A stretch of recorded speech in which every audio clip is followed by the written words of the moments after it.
All right, guys, welcome to our first episode of the SimCast 360. I am Sim, and I am Sim as well. And we are very pleased to have our guest, one of our longtime friends, Surinder Grewal here. Welcome, Surinder. Thank you for having me. First time? My first time on a podcast, yeah. On a vidcast and the SimCast, right? So, well, hey, congratulations on this beautiful facility. As you guys can see on camera right now, behind us is a basketball hoop here.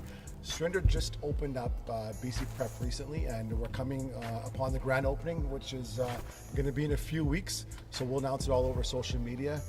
It is a premier basketball facility in Metro Vancouver right now. So and I've been here, and we've gotten great feedback, and a lot of my friends who played professionally overseas come and train here. They say this is the place to be. So congratulations. Now, what made you do this? It's not a small undertaking, right? No, it wasn't. It's not like putting a hoop up in your backyard, which most people struggle with. No, totally. I mean, in ways, it was probably one of the most challenging years of my life, right? But it was also fulfilling a dream. So this is something that that I've been sort of verbally talking about or brought up when it was like 2003. Back then, Amit and I were at the University of Calgary. We had just started, and we were thinking about our journey a lot. So we talked about how he went over to the States, played several years over there before he transferred back to Calgary. And then I was at Kwantlen, transferred to Calgary as well. So we had played on IndoHoops teams for the longest time, and so we'd known each other since we were 15 and 16. And so it's just 5 years ago, right? Yeah. This guy still got good hair, eh? Slim trim, right? Well, everything's going, man. Age is. You know your hair is bad when you got to. Father time is always catching up. You know your hair is bad when you got to wear a hat for a podcast, right? For a podcast, right? I would have worn one if you told me you were going to wear one. That's it, big BC Prep hat. You thought we were coming to suit and tie, right? Yeah. No, for sure. But I mean, honestly, like when we started talking about where we grew up, where we came from in Surrey, and how all the main programs in BC at the time were always in the Fraser Valley, Pitt Meadows, Maple Ridge. Then you had Vancouver College, your alma mater. I had to toss that in there. Richmond High. It seemed COLLEGE. So Surrey was never on the map. Yeah. And nobody really we used to took it spank seriously. Surrey teams. Like we had preseason, but there's a preseason for preseason. That's where you used to play all the Surrey teams like Queen Elizabeth, TJ and Jiv and all these guys, right? And, they weren't too bad. The mid '90s were sort of the last little bit of success that QE had, and then through the 2000s there was a mix of a few teams. Ember Creek started to come in, and some other schools, but PM had their time. We had the year older than us. That grade, they were pretty good. Yeah. Rupi and Charn guys? No. Charn played with them. Rupi played with us until senior. AJ, Ajmal? Ajmal was a little bit older. Not sure how much older. Yeah. But yeah. Who's the best player on the team? Well, like you can't. Prime guys played. Ravi Judge. They had a good team, man. Charn was balling. Yeah. Ravi's like one of the real original stretch fours or stretch fives because he could go inside and outside. I remember. I could probably name off like 20, 25 guys who I thought had some serious potential coming out of Surrey, right? And over the years, we've been long enough to kind of stay in the game, and a little bit of disappointment and sadness comes to me when you see all that potential and all the amount of athleticism, and so that was kind of part of it for us. Mm-hmm. We wanted to come back and create a program that was catered to our community. Right, and not to outcast other communities, but I felt like Surrey in general, being a huge Indo-Canadian population, I felt like we were always overlooked. Yeah. Never really recognized. Maybe it was because there was no serious programs, but whatever the case may be, we wanted to start something when we came back. And so when I came back, I graduated in 04, 05, and I started by doing some community coaching. I actually got roped into doing a junior girls team that was two of my nieces were playing on. So Nisha, the girls, Sanjeen, they were like, you got to coach us, you just got back. So this is like a junior high team, or it was Sullivan Heights. Oh, okay, gotcha. Yeah, it was a junior high team, grade 9-10 girls. Yeah. And we went 1-6 that year. So that was my first stint in coaching before, once I came back. I'd actually coached right out of high school. When I was 18, 19, I had helped coach William Beagle, so my old alma mater. Shout out William Beagle. What's it called now? David Rankin or something? David Rankin. David Rankin, yeah. It's an Rankin. elementary Something like school now, so unfortunately... 128th Street. Yeah. Slowly, every hoop that I've ever played at is either demolished or changed names or whatever. But so, you know, when we decided to start, we started by doing community coaching after that. So I actually joined on at Tamanoas. I started with the grade 8 boys there. So who was that first class that you had in grade 8? Oh man, I had Manny Dulé, Rav Dollywell. Yeah. So those were the two main guys that ended up playing CIS. Yeah. And Rav hadn't touched a ball. That was his first time playing basketball. He was a hockey player. Oh, okay, got you. And he was a family friend. And I always tell this joke to everyone. It's like, first time I saw him do in the layup drill, he threw it off the backboard so hard, and I started getting a bead of sweat thinking I'm going to have to cut a family friend. Like, how is this going to go over, right? Those are tough, man. It was totally tough. And I wasn't even Shout out married to at Rav's the time. dad, who sponsored so many of our tournaments. Yeah. Rav, that's the only reason you got playing time when you were young, before you evolved into a great player. He was more your dad, right? Yeah.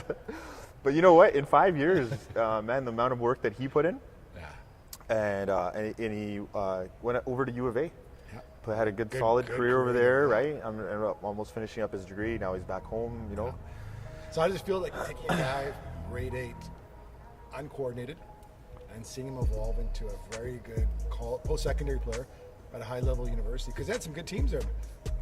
And I think Jordan Baker there, and him. Joel Friesen. Friesen was there as well, right? They did really, really well, I think, last year.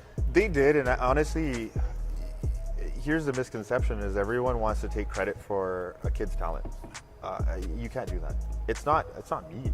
I mean, if you want to roll it back to when I spent $50. I begged my parents to go to a basketball camp up at SFU. Yeah. So up to the mountain. It was $50 for the weekend.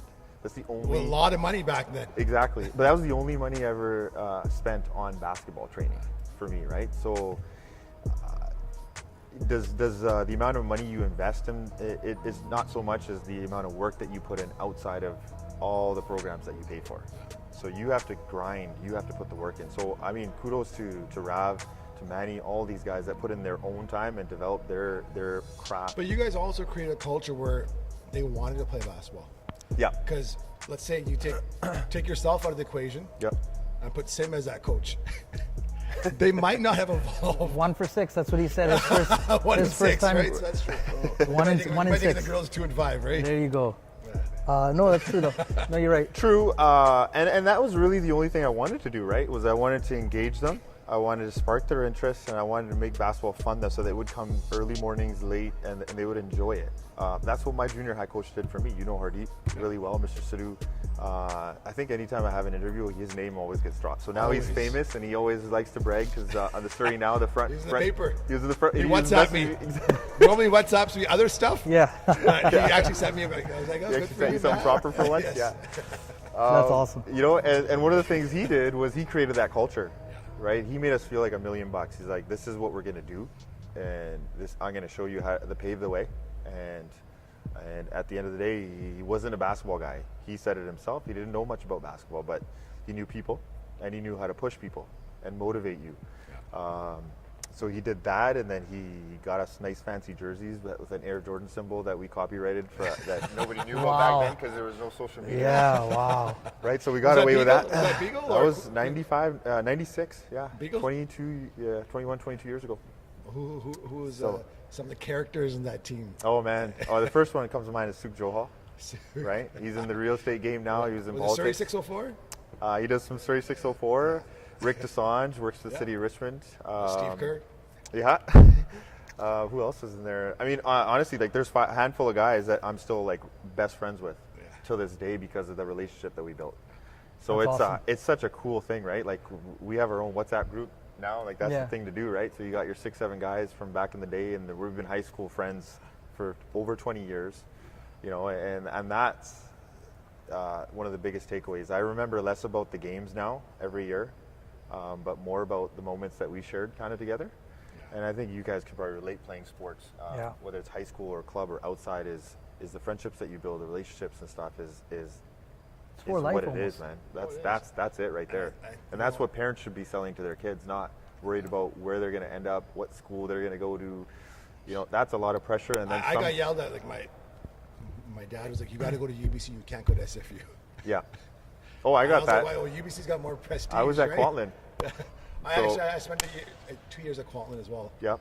After I got kicked out of another institution, and then finally got my stuff together and graduated from UBC, right? So I was going to say, I always tell people team sports is probably the most important thing that's helped me in my life. Just you learn so many different skill sets. One is you learn compete, discipline, work with others. A lot of those skills and traits carry over to the real world. Right? I see a lot of kids who never get exposed to that, and then they get in the real world, and you're getting beat up in practice 5 times a week. Yeah. And a lot of other kids who've never played team sports have never been beaten up or never handled any adversity. And then they get in the real world and they've been kind of pampered the whole time, and they're like, soccer same way? Same thing. You got to push yourself. Like you and PM, you guys had a great soccer team. Yeah, Out of our that senior group year of guys, especially, yeah. How many of you guys are still friends? Pretty much everyone.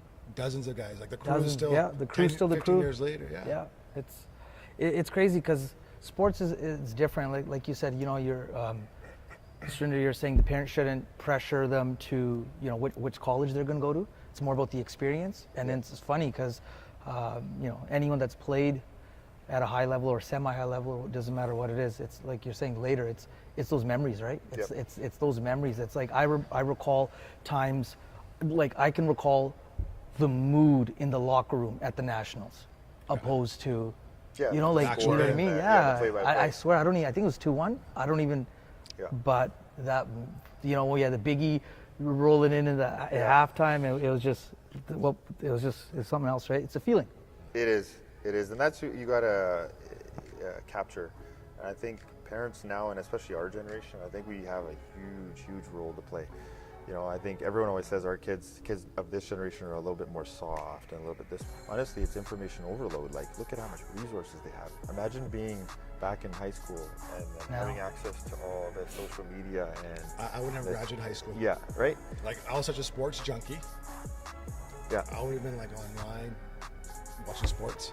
And, gambling. People are gambling. We used to have newspaper every day. I'd read the morning paper, the Province, and the Globe Mail. And then when I come home, the Vancouver Sun would come home in the afternoon, and then you'd wait for Sports Page to come on at 11 o'clock every night. Yeah. Don Taylor and all these guys.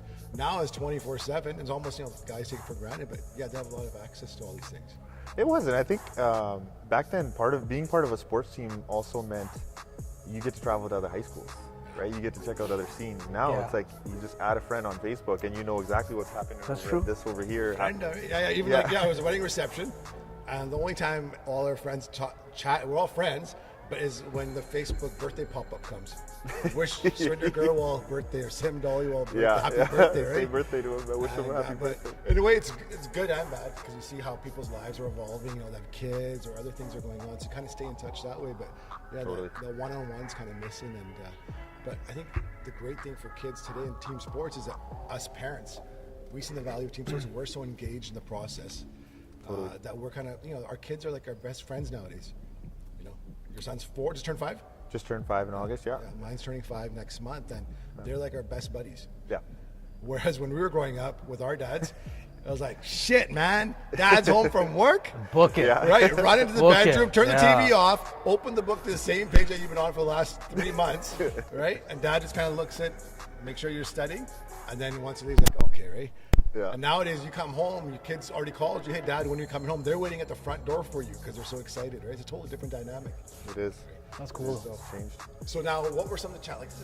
This is a hey, beautiful facility. I don't know if you mentioned it. I was a little bit sweaty when we started, just trying to make sure everything was set. But this is nice, man. Like I follow you guys on Instagram, and I remember Sim. And what's your Instagram handle? At BC Prep. Nice BCPREP, nice and simple. Yeah. It's very nice. This is hopefully you guys can get a shot of what's behind the cameras. It's and very get the corporate nice. sponsors as well. Yeah. So the top left one, right? Yeah. I don't know, man. A clean shaven. Good-looking guy. The founding fathers, right? The founding Platinum 5, I call it the Fab 5. And we're talking about you and Amin coming back and starting as coach, and then coach high school at Timanwis, and then eventually led to Athelite as well. Yeah, in 2007 we officially opened up, and it's 10-year anniversary this year. Yeah, 10 years, man, it flew by. All party. 10 years for what? 10 years for All what? party. 10 years for Our basketball academy. For athlete. Yeah. Wow. Yeah. So then we started. I remember we did some camps where one of the first camps that we ever did, we went out to Abbotsford, and it was Rick Hansen, and one kid showed up. So we had two coaches, myself and Amin, and we had a kid who wasn't even from Abbotsford. He actually came from Delta. and you know what? We stayed that day, and I remember Amin was working on him with one-on-one, right? Like for that first day, and then Aaron Ram. He ended up actually working for us, and he went to Kwantlen, played a nice career and stuff. But you know, humble beginnings. Nobody really knew who we were, right?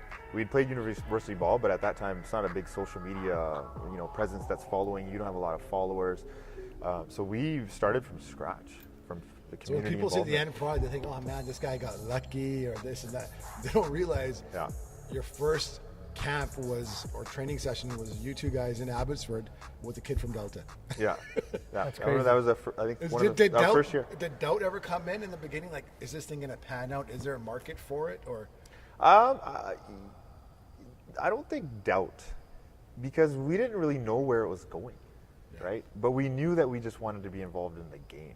So it wasn't so much, where's Athelite going to go? How big is it going to get? This and that. Like our early conversations were always about, man, I can't wait to get back and just train some of these kids, share our experiences and just our resources and whatever our knowledge is, pass it on so that these kids have it access to it at a younger age, so we can get them to university, maybe produce some Division I players, because at that time that was our big dream, right? Maybe some professional guys. So was it discouraging here and there? I mean, a little bit, but then at the end of the day, that's part of the game, right?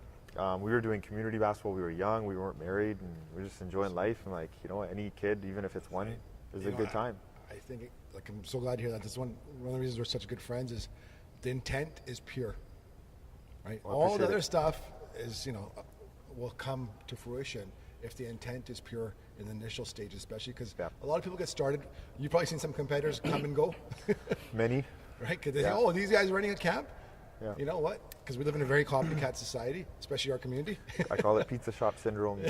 Dude, I was going to open up a basketball camp. I played up to grade 9 or 10. There's a corner over there in Yeah, the Surrey that's not taken yet. Because no, it's funny though, but it's true though. Because initially, when you guys were starting up, I recall because Larry told me, Amin's brother. Yep. And I was like, oh, that's sweet. Like, that's awesome. Because when we grew up, we heard about you guys. I never met you. I saw Amin just once, but we heard about you. There was a buzz. And now when you guys are opening up a camp for people that just want to get better, like you're saying, right? Like, if you're shooting for the pros, that's awesome, man. That's a heavy duty commitment. Then all the best to you. But just to up your game, so you can make the basketball team. Totally. Seem like a cool thing. Yep. Right? Most important is getting in a great environment. Yeah. Because even if my kid comes here Yeah. to one of the I programs. see him on your snap. I see he rips it And up. if he never plays basketball, it's fine. But I want him to be in this environment. He loves being here. He's gonna be around good people, good parents. And I've already told all other parents, if my kid's out of line, yell at him, put him back in his place. Yeah. I'm not one of those soft parents, and a lot of us have that understanding.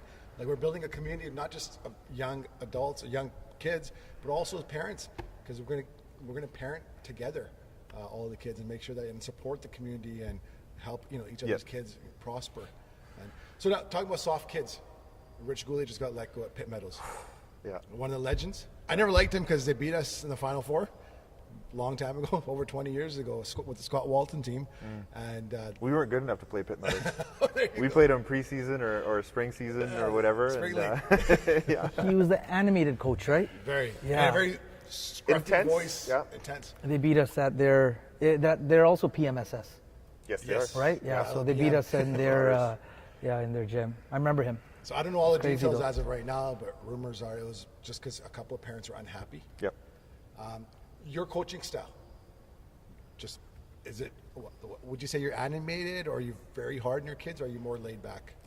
I'm a bit more laid back. Do you ever yell at your guys? I do, yeah. I pick and choose my moments because otherwise they kind of, Tune you out. tune you out, right? So I had my moments where I lost it and, I had to say some choice words. And I learned to, after high school is when I kind of learned to appreciate different coaching styles. right? Because when you're closed off and you come from a certain community and we're not really cultured.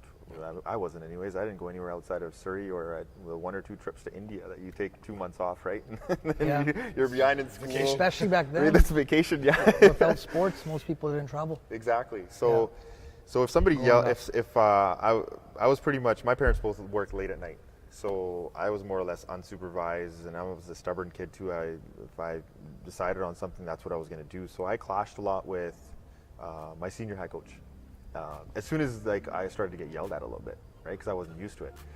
But after I learned to appreciate, him doing that, and I think Coach Goulet's resume speaks for itself, right? You can't. So I can appreciate any coach that puts that type of time and effort, especially as a community coach. Now, he was retired for the last few years, and he was still going back at age 71, 72. Oh, damn. Yeah. So I didn't know that. That's crazy. It's a disappointing end to how everything happened, right? And it's kind of a bad way for it to end up this way. But lots of respect for the coach, right? So outpouring support from Nash, Kelly Olenek, Yep. Rob Zachary. They all went through the provincial system. So other great players who played here, and I don't know. I mean, it's a reflection of us. I think are we softer now as parents? Can we not handle our kids being yelled at? My parents were never around, so they didn't see it. You wouldn't even know, right? So the times that I got yelled at or punished, back then it was totally different. It's like if a teacher said something, or if you heard a complaint, or if any call came to the house, we were the ones that were going to be in big trouble. Mm-hmm. The teacher was automatically in the right. Yeah. The coach was automatically in the right. The coach was here, and the kid was here, always. Now the roles have been reversed. So it's like the benefit of the doubt goes to your kid first, and not to these coaches and teachers, and that's why there's... really have your best interest at heart, but however we put the most kids, of the time. Yeah. You hear about it once in a while, and then it's caught on something, on some social platform and all that. But as parents now, we're putting our kids in programs, Yeah. or where we know the coaches are good coaches. Yeah. Right, because you want to make sure, because it's not just about coaching basketball, it's about coaching life skills while they're on that team. And it is, yeah, true. But then there's so many there. Is one person doesn't like the way I coach, and then they're going to be like, either they're going to join another academy or they're going to create their own academy. So it's this crazy thing right now, and the thing is, you have to have faith in what you're doing. Yeah. You can't have that scarcity mindset. If I, unless it's some real high-end client of yours. But majority of the time, it's like, hey, you know what? A lot of people have a scarcity mindset. They just kind of pretty much bend over if people hey, bend over backwards. Hey, what do you guys want from us? Instead of providing support. Yep. It should be the other way around. We should be dictating the terms as coaches. Yep. And mentors. And hey, this is how our program's going to be. And if you like it, come work with us. If not, go somewhere else, right? Communication is key, and that's where a lot of transparency needs to be. Everything needs to be out on the table. We're working on it every year. We're trying to improve as an academy, and we want to make sure that we're communicating to the parents our philosophy and the way that we want to coach our kids. And then at the same time, we want to make sure that the parents, and it's a cliche and it's something cheesy that Charles Barkley said back in the day, but we're not role models. Parents should be the role models. We can set a template for you. We can help guide your kid, and we can teach them certain lessons. But if you're not there to support those lessons and to affirm them, then you're either with us or you're against us, and now the kid's confused. Right? And if the kid's confused, now you as a parent is going to be confused, because you don't want to see your kid suffering and crying or complaining about playing time or this, that, and the other. But if you're there and to support them and say, why don't you work a little harder? Why don't you talk to the coach and see what you need to improve on? Right? Because those lessons and that ability to communicate with your coach at a young age, and the parents supporting that and saying, you know what, have some maturity, will carry a lot longer outside of basketball than saying, well, you know what, let's just go into so-and-so academy, or them coming to us and saying, why isn't my kid playing? Do you get that? Oh, never. Are you kidding? I'm a perfect coach. It's never their fault, right? It's never the player's And I'm not fault. saying I'm perfect as a coach either, right? But to have an open dialogue, and it's no different than mom and dad fighting in front of each other, and then the kid kind of enjoying that, because they're like, oh, I got mom and dad against each other, now I'm golden, right? They kind of forget it. But if mom and dad are together, and every problem they have is discussed outside of his influence, and then he doesn't see that. Now we're on the same page working as a team. That's no different than parents and coaches. It has to be a perfect marriage, right? It can't be what parents saying one thing over here and then the kids saying, or one thing, and then the coach is saying something else. At the end of the day, if you don't agree with the coach's philosophy and you've tried to mend things or you've tried to stay on the same page, then I agree. Find the best fit that's right for your kid. Mm-hmm. Do the homework and the research beforehand, but don't go halfway through. And that's one of the things that was shocking to me with Coach Goulet. Is after 40 years, he's Bobby Knight. It's like going to Indiana and putting your kid in Bobby Knight and then saying Bobby Knight's yelling too much. That's Coach Goulet, and that's his coaching style. And why are you going to Pitt Meadows in the first place if that's what you didn't want your kid to be exposed to? That going in, right? Yeah. So it's neither here nor there. It's just my opinion, but I think everyone needs to play a part. Everyone needs to play a part. I completely agree. I think his onus is on us as parents too, right? Yeah. Now, how are we for time, sir? It's 6:37. Okay, so don't worry, it's all right. I mean, we got as long as we want. Don't worry, we know the owner. He's enjoying it. We know the owner, right? So, all right. Hey, you know what? A lot of stuff that we're going to discuss. However, we'll have you on another time as maybe even a guest host. Anytime, man. Anytime. So, but let's go fire. Guest host, he weems me out. I have to be a guest on this. Welcome to the Surinder cast. So let's go with rapid fire here. Sim, right before we do that, Surinder, obviously you got these ideal, cool, industrial style, modern basketball courts, which are awesome. I've been here a couple of times. That tournament you guys had was awesome. Yep. You got a cool gym. You guys have some turf, some, you got a lot of stuff back there. Hopefully the cameras will get some after. I saw Paul Bahia at PNE yesterday. Yeah. Paul's out here working, right? Yeah. That's awesome. And anything else that you guys do that sometimes isn't, you won't catch on Snapchat or you won't see based on going on the website or even just by walking through? Anything else that you guys? I think the biggest message I want to get across to the parents and anyone who's watching or listening is the main goal behind the facility was having a holistic approach to raising these kids, right? So making them very well-rounded. So I don't want to become the best soccer coach. I'm going to bring in one of the best soccer academies in here to help become a part of this family. We already have Athelite basketball that does all the basketball stuff. Yeah. We have a track and field club now, Universal Track, that they're going to be doing a lot of their training. They partnered with us. That's all their equipment in the back there. Oh, nice. There's a weightlifting club that just came in today. They want to join. We have a classroom in the back that's going to be after-school program. So we're going to be starting tutoring and then a leadership course. So anyone from grade 4 and higher, we're actually creating a curriculum where they learn public speaking skills, communication, social media etiquette, how to, and then educating the parents on this. On the how flip to slide side. into the DM, right? After hours. That we might have to get one of the kids to run. Your kids are teaching.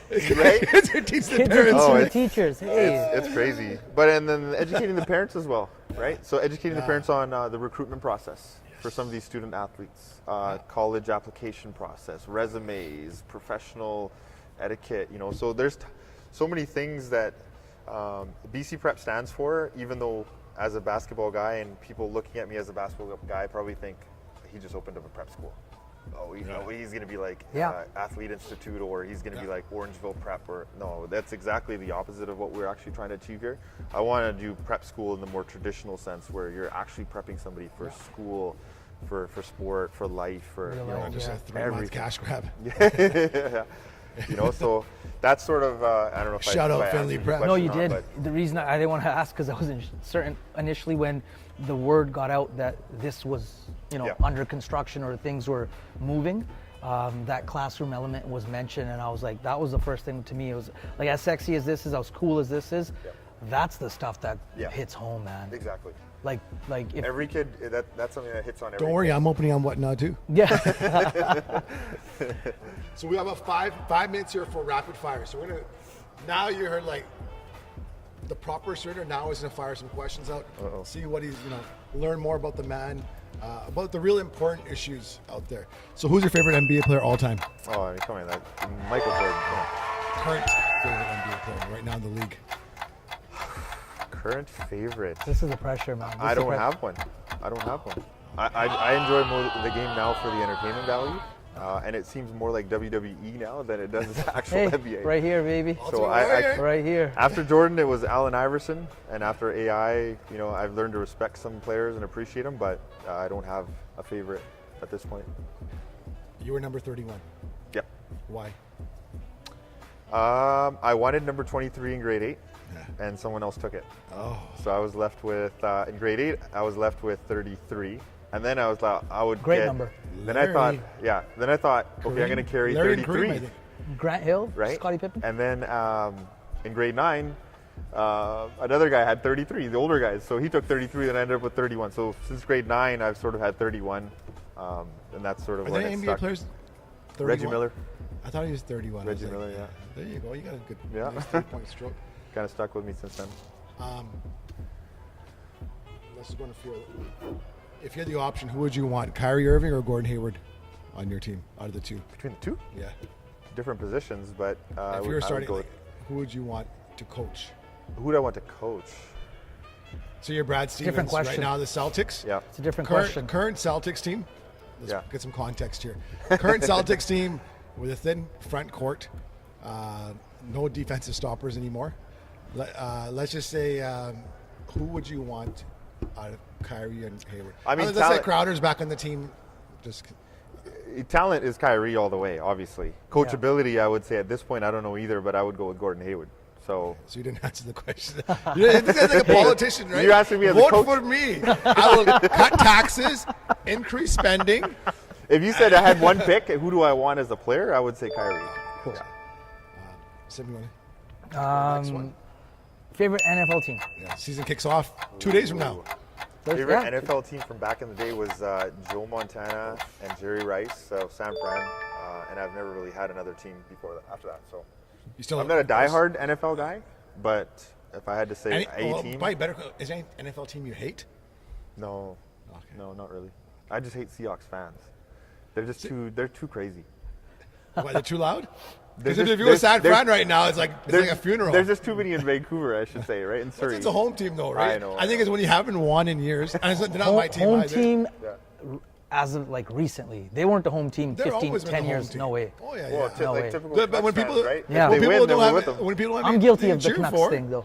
right? He's only a Niners fan because they were winning. He's not Joe Montana. If Joe Montana was Jay Cutler, Yep. you wouldn't be a Niner fan. If Jerry Rice was, They're the internet, though, man. Like, I've it's never different. referred to. Let's just put it this way. I've never referred to any sport or any team as we. Yeah. Like we're We playing won. this weekend, We- or we're ready to play. So that's oh, that's man, never been me. we got I've- kick off at 10 o'clock tomorrow morning. Stretch It's now, right? What Right, sport are you so- playing? Oh, watching Yeah. NFL pass. Let's talk about Mount Rushmore. There's other people talking about. Let's start with the NBA. Okay. When did you first start watching basketball? The 1991 finals, Magic versus Jordan. Great time to watch. They won 4-1. Okay, so let's talk about post MJ. Okay. Let's take MJ, Larry, Magic, all Kareem, Wilt, Russ, all these. Who would you put on the post MJ Mount Rushmore, in your opinion? Post MJ Mount Rushmore. It's pretty much So top four? Yeah, pretty much Since the Jordan? 90s. Kobe's up there, obviously. Yeah. LeBron. And it gets after that. I would have to go with D Wade. D Wade prime was unreal. Yeah. Before Just the- too short, but his Yeah, prime but was. when he's like, The span was, yeah. you were the Heat when LeBron was there. He just always hurt, but when he was healthy, When they needed him, he was yeah, there. like he had some. Yeah, yeah. Yeah, and But I would that say 06, he was just. And I would say the most impressive year I've seen post MJ was Derrick Rose MVP year. So I would been put watching Derrick highlights Rose. recently. If it was that one year alone, I would put Derrick Rose on that. How about Duncan? That's a guards game now. No, like post MJ Mount. Yeah, Rushmore. Tim Duncan's He's up there, a man. You career can, one. Okay. yeah. If you want to go position by position, I would toss Tim Duncan in there as the best power forward, obviously. I always thought he's a center, man, just because they put him beside Robinson, like always a forward. But a lot of times, they start like, who's the guy from Brazil? Fairjow? No, that's Oh, the you guy mean from- on Splinter? Or Splitter. Something like Splitter. They yeah. start him, and then all of a sudden, Duncan plays center like 5 minutes into the game, right? But Yeah. he always had a power forward spot, right? So, more importantly, Mount Rushmore of excluding you, IndoHoops in the Metro Vancouver area. Who are your 4 guys? You might piss some guys off if anyone's watching. Oh, jeez. I feel like 6 people watching Dory, man. I mean, I got to go with guys that I played with, obviously, and then seen Navi Seacon is up there. Andy Hare, And then Amin Haran is one of my all-time favorites, obviously, one of my teammates. You better say that, otherwise you're not getting the ball. Yeah, I was already toss that in there, right? Who would be my fourth?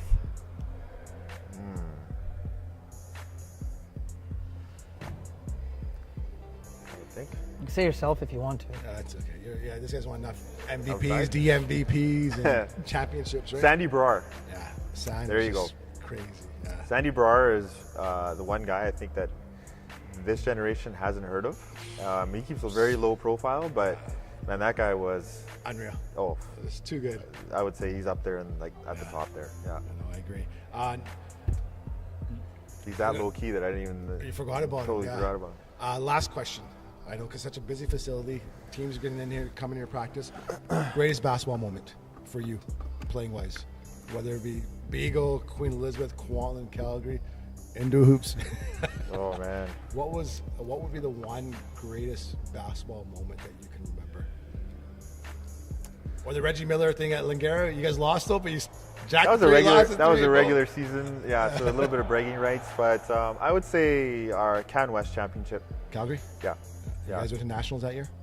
We went to nationals that year and we beat UBC. Yeah. So UBC was a school that I was loosely being recruited by, and I had just committed to Calgary before any serious talks had happened. I was kind of waiting on them, and it never really happened. So, and the same thing happened with Amin. And then this little rivalry kind of emerged. We're You like, guys hey, it's built a a school that kind great of culture. turned their back on us a little bit. And then, at that time, and as a player, you use any motivation you got. Yeah, So to beat them in the Can West finals was very special, and to get that Can West title with that group. That banner's was very always going to be special. up there, eh? Totally. So, Yeah. That's sweet. And I want to thank you for your time. I know you're busy. First day of school man. for Paris, right? First day of Same school, for man, Kelly for my Kid. firstborn. So it was an exciting hour. Yeah, he's Hour, yeah, I know. All Yeah. stressed about gradual today, entry. and then they're already 2 home weeks by of gradual lunchtime. entry. Do you remember that? I I know, remember and it getting gets dropped eased off in. and kicked to the curb and be like, "Here you go, find your class." So it's times have definitely changed. But no, I appreciate it, guys. No, thank This you, was man. fun. This was awesome. Yeah, nice to actually get to know you properly. Maybe I could come in here and shoot some, work on my jumper for a bit. Anytime. Sweet. We got it on That camera, wraps up video. our first episode, guys. Thank you, Surinder, Sim as well, and we'll see you guys next week. Peace.